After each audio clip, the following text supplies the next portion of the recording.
तर पंतप्रधान नरेंद्र मोदी यांनी केलेले हे आवाहन हा त्यांच्या अपयशाचा पुरावा आहे अशी घणाघाती टीका राहुल गांधींनी केली आहे। देश चालवणं आता विकल्या गेलेल्या पंतप्रधान मोदींचं काम नाही असंही राहुल गांधी म्हणाले आणि या संदर्भातली एक्स पोस्ट देखील त्यांनी केली आहे।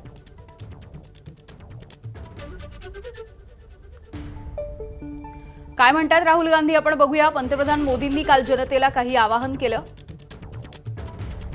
सोनं खरेदी करू नका, परदेशी जाऊ नका, इंधन कमी करा, मेट्रोने प्रवास करा। हे उपदेश म्हणजे पंतप्रधानांची अपयशाचीच कबुली। काय खरेदी करा करू नका या पातळीवरती देश आणून ठेवला। जनतेच्या खांद्यावरती टाकतात, स्वतः जबाबदारी टाळतात। देश चालवणं आता विकल्या गेलेल्या पंतप्रधानांचं काम नाही।